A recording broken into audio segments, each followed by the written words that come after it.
వారి వారందరూ వచ్చిన తర్వాత తహసీల్దార్ గారు దాని మీద శవ పంచనామా జరిపారు.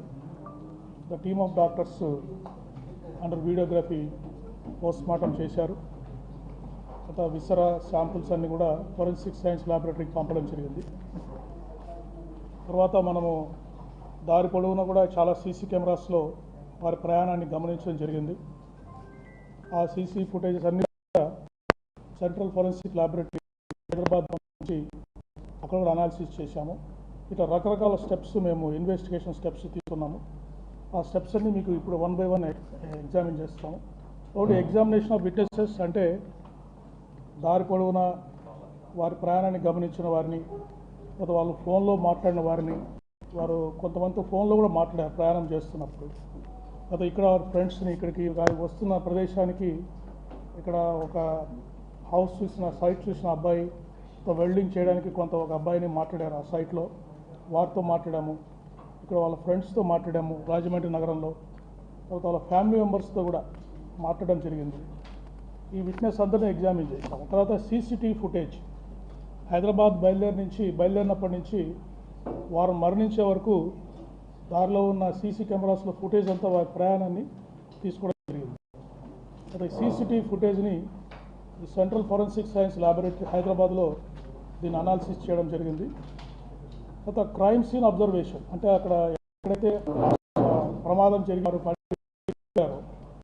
సీన్ అబ్జర్వేషన్ని ఫోరెన్సిక్ ఎక్స్పర్ట్స్ ఎస్ఎల్ విజయవాడ నుంచి వచ్చి ఆ సీన్ అంతా అబ్జర్వ్ చేశారు. అక్కడ శాంపుల్స్ కూడా కలెక్ట్ చేశారు. తర్వాత ఏ వెహికల్ మీద అయితే వారు బుల్లెట్ మీద వాళ్ళు ఎన్ఫీల్డ్ బుల్లెట్ మీద వారు ట్రావెల్ ఆ వెహికల్ని కొన్ని సస్పెక్ట్ వెహికల్స్ అంటే వారితో పాటు కొన్ని వెహికల్స్ కార్స్ ప్రయాణం చేసాయి. ఒక 4 నుంచి 6 వెహికల్స్ ప్రయాణం చేసాయి. ఆ వెహికల్స్ అన్నింటినీ కూడా ఫోరెన్సిక్ ఎక్స్పర్ట్స్, తర్వాత team of transport officials, district transport officer east Godavari district సంబంధించిన ఎంబీఐ, ఏఎంఐ, డిటిఓ గారు ఆ వెహికల్స్ అన్ని ఎగ్జామిన్ చేశారు. టెక్నికల్ డేటా అనాలిసిస్ అంటే వారి సెల్ ఫోన్ ట్రాకింగ్, ఎవరెవరితో మాట్లాడారు అవన్నీ కూడా టెక్నికల్ డేటా అనాలిసిస్లో చేశాము. తర్వాత యూపీఐ పేమెంట్స్ వారి దారిలో వారి సెల్ ఫోన్ ద్వారా కొన్ని పేమెంట్స్ చేశారు, అవి కూడా చూసాము. తర్వాత post mortem examination team of doctors చేశారు. ఈ అనాలిసిస్ ఆఫ్ ఆబ్జెక్ట్స్, బాడీలో ఉండే ఆబ్జెక్ట్స్ అన్నీ ఎఫ్ఎస్ఎల్, ఆర్ఎఫ్ఎస్ఎల్ విజయవాడలో ఎగ్జామిన్ చేశారు. ఒక ఫైనల్ ఒపీనియన్ వచ్చింది, ఇన్వెస్టిగేషన్ ఫైండింగ్స్. ఈ లైన్స్లో మీకు మేము ఎక్స్ప్లెయిన్ చేయడం జరుగుతుంది. నెక్స్ట్ ఎగ్జామినేషన్ ఆఫ్ విట్నెసెస్లో మెయిన్ వారి కుటుంబ సభ్యులను ఎగ్జామిన్ చేశాము. వారెవరు కూడా మాకు ఎటువంటి అనుమానం లేదు, పోలీసు వారే ఇన్వెస్టిగేట్ చేసి వారికి మరణానికి కారణం తెలియజేయండి అని చెప్పడం జరిగింది. తర్వాత వారు ఒక 6 మందితోటి 24 తారీఖు వారు ప్రయాణం చేసినప్పుడు సెల్ ఫోన్లో 6 మందితో మాట్లాడారు. వారి భార్య, కొంతమంది ఫ్రెండ్స్ తోటి మాట్లాడారు. ఎక్కడ కూడా జనరల్ టాకే చేశారు, ఏది కూడా వేరే విషయాలు ఏమీ మాట్లాడలేదు. తర్వాత వారు 1 month 2 months కాల్స్ తీసుకొని ఫ్రీక్వెంట్గా ఎవరితో మాట్లాడుకున్నారు అని కూడా వాళ్ళతో కూడా విచారించాం. సో వాళ్ళు కూడా జనరల్గానే చెప్పారు, ఈ రిలీజియస్ మ్యాటర్స్, పర్సనల్ మ్యాటర్సే వాళ్ళు మాతో మాట్లాడినట్టు చెప్పారు. తర్వాత ఐ విట్నెసెస్, ఇప్పుడు జర్నీలో వారు హైదరాబాద్ నుంచి బయలుదేరింది రాజమండ్రి వచ్చేంత వరకు కూడా ఒక పెట్రోల్ బంక్లో పెట్రోల్ పోయించుకున్నారు, కొన్ని షాప్స్ విజిట్ చేశారు. తర్వాత కొన్ని చోట్ల వారికి యాక్సిడెంట్ జరిగాయి. అక్కడ అందరు విట్నెస్లు ఎవరైతే ఉన్నారో విట్నెస్ అందరితోటి మాట్లాడడం జరిగింది. తర్వాత కొంతమంది ఇక్కడ రాజమండ్రిలో కానీ చుట్టుపక్కల ప్రాంతాల్లో ఇది మర్డర్ అని, తర్వాత సస్పీషియస్ డెత్ అని సోషల్ మీడియాలో, టీవీలో ఇంటర్వ్యూస్ ఇచ్చారు. వాళ్ళందరికీ నోటీసులు సర్వ్ చేసి వాళ్ళందరినీ ఎగ్జామిన్ చేయడం జరిగింది. బట్ వాళ్ళు ఎవరు కూడా వారు చెప్పిన కారణాలకు ఎటువంటి ఎవిడెన్స్ కూడా ఇవ్వలేకపోయారు. తర్వాత లోకల్ విట్నెసెస్ని ఇక్కడ ఎగ్జామిన్ చేశాము.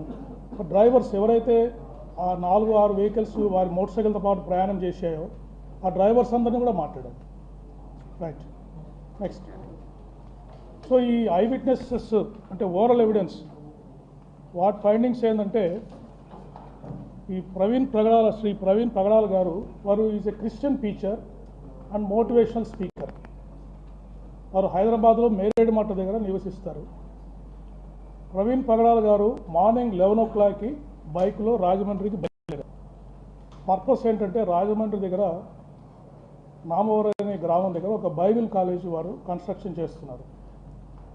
ఈ వర్షన్ని మనకు భయ ఆకాశాన్ని లోకల్గా ఎవరైతే ఆ స్థలాన్ని ఎంపిక చేయడానికి హెల్ప్ చేశారో, రిజిస్ట్రేషన్కి హెల్ప్ చేశారో వారు, అడపాక జాన్ అని చెప్పేసి ఒక వెల్డర్, ఆ రోజు వారు వచ్చి అక్కడ వెల్డింగ్ పనులు అక్కడ కొన్ని స్టార్ట్ చేద్దామని వాళ్ళు ప్లాన్ చేశారు ప్రవీణ్ గారు.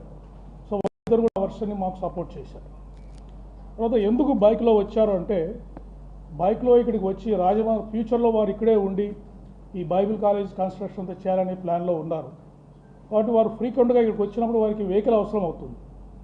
అందుకని ఈ బైక్ని ఇక్కడే పెట్టి మళ్ళీ తిరిగి వెళ్ళి ఎప్పుడు రాజమండ్రికి వచ్చినా కూడా ఈ బైక్లో ట్రావెల్ చేస్తూ లోకల్గా పనులు చూసుకోవాలనేది వారి మెయిన్ ఉద్దేశంగా మనకు తెలిసింది.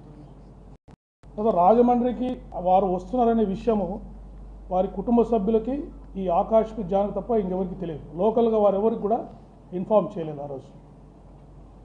తర్వాత ఎవరైతే సోషల్ మీడియాలో పోస్టులు పెట్టారో, టీవీలో ఇంటర్వ్యూలు ఇచ్చారో, మాకు అనుమానం ఉంది అది ఇది అని చెప్పేసి ఎవరు కూడా ఎటువంటి ఎవిడెన్స్, దాదాపు 10 రోజులు వాళ్ళకి టైం ఇచ్చాము ఈ ల్యాబ్స్ వచ్చే లోపల, ఎవరు కూడా ఎటువంటి ఎవిడెన్స్ కూడా మాకు ఇవ్వలేకపోయారు వారు చేసిన అలిగేషన్.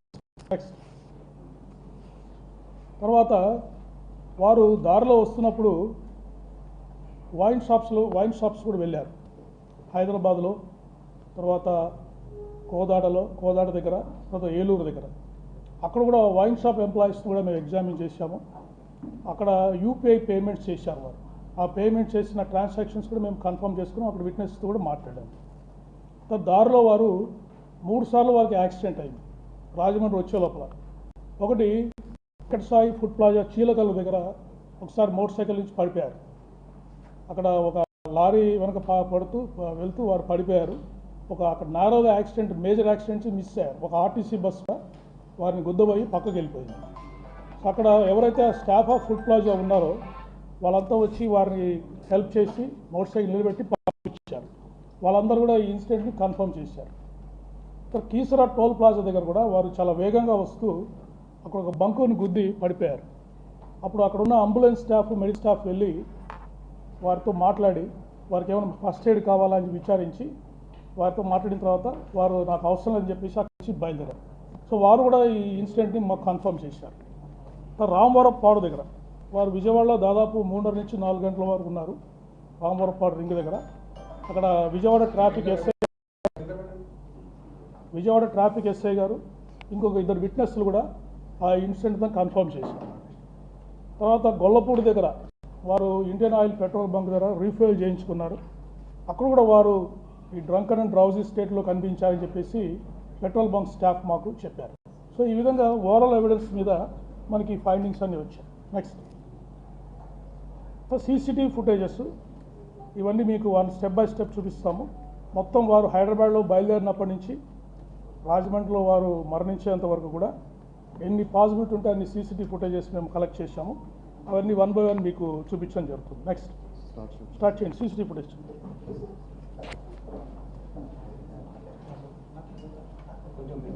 సో 11 AM అప్రాక్సిమేట్గా వారు 24వ తారీఖు ఇంటి నుంచి బయలుదేరారు. Next is Netaji Nagar. జరగండి, వాళ్ళకి కనిపిస్తుంది.